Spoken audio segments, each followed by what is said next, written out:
जब घी सीधी उंगली से ना निकले तो उंगली टेढ़ी करनी पड़ती है और अब भारत ने यूरोपियन यूनियन के साथ यही रवैया अपनाया है। यूरोप के देश भारत में बनी कोविशील्ड और कोवैक्सीन को मान्यता प्रदान करने में आनाकानी दिखा रहे थे। हालांकि जैसे ही भारत ने यूरोप के देशों के नागरिकों को भारत में जबरन क्वारंटाइन करने की बात कही, उसके तुरंत बाद यूरोप के देशों के सुर बदल गए। TFI पर आपका स्वागत है। मैं हूं आपका होस्ट विक्रांत हरडक और मैं आपको बताऊंगा कैसे अब भारत के कड़े रवैये के बाद यूरोप के देश भारत के सामने घुटने टेकते दिखाई दे रहे हैं। अब तक यूरोप के 9 देशों ने भारत में बनी कोविशील्ड के सर्टिफिकेट्स को मान्यता प्रदान करने का ऐलान कर दिया है। इन देशों में Austria, Germany, Slovenia, Greece, Estonia, Ireland, Spain, Switzerland और आइसलैंड जैसे देश शामिल हैं। यह सब यूं ही नहीं हुआ है, बल्कि यह सब भारत की धमकी का कमाल है। बता दें कि कल शाम मीडिया में यह रिपोर्ट किया गया था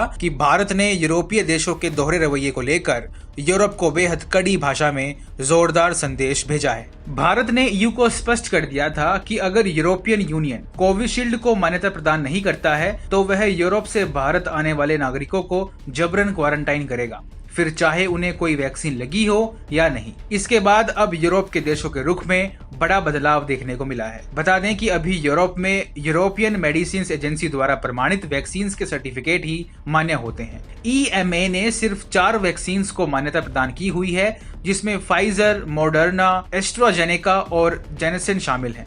हैरानी की बात तो यह है कि भारत की कोविशील्ड यूरोप में प्रमाणित एस्ट्राजेनेका का ही भारतीय संस्करण है। उसके बावजूद EMA ने उसे अपनी अप्रूवल देने से मना कर दिया है। ऐसे में भारत के साथ इस दोहरे रवैये के बाद भारत सरकार ने यूरोप को सधे शब्दों में चेतावनी जारी करनी पड़ी थी। अब यूरोप के 9 देशों ने भारत में बनने वाली कोविशील्ड को हरी झंडी दे दी है। एस्टोनिया ने तो कोविशील्ड के साथ साथ भारत बायोटेक की कोवैक्सीन को भी अपनी अप्रूवल दे दी है और ऐसा करने वाला वह पहला यूरोपियन देश बन गया है। इससे पहले बीते मंगलवार को भारतीय विदेश मंत्री S जयशंकर ने भी EU के उच्चाधिकारियों के साथ इस मामले को लेकर बातचीत की थी। इसके अलावा कोविशील्ड निर्माता भारतीय company serum institute of India के CEO अदार पूनावाला ने भी कहा था कि उन्होंने यूरोपियन मेडिसिन एजेंसी में वैक्सीन को अनुमति प्रदान करने की अर्जी जमा कर दी है। हालांकि अब तक EMA ने ऐसी किसी अर्जी के मिलने से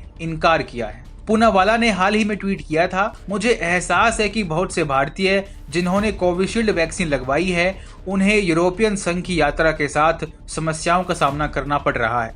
मैं सभी को विश्वास दिलाता हूं, मैंने इस मामले को उच्चतम स्तर पर उठाया है और उम्मीद है कि इस मामले को जल्द ही दोनों नियामकों और राजनयिक स्तर पर भी हल किया जाएगा। बता दें कि यूरोपियन मेडिसिन एजेंसी ने अपने बचाव में कहा था कि वैक्सीन बेहद ही संवेदनशील उत्पाद है और इसके उत्पादन के दौरान वातावरण में आए हल्के बदलाव के कारण भी उसकी एफिकेसी पर असर पड़ सकता है। यूरोपियन मेडिसिन एजेंसी ने अपने इस लॉजिक के आधार पर भारत की कोविशील्ड को अनुमति प्रदान करने से मना कर दिया था। हालांकि अब जब भारत ने डंडा डिप्लोमेसी का सहारा लिया है तो यूरोप के सभी देश अब लाइन पर आते दिखाई दे रहे हैं।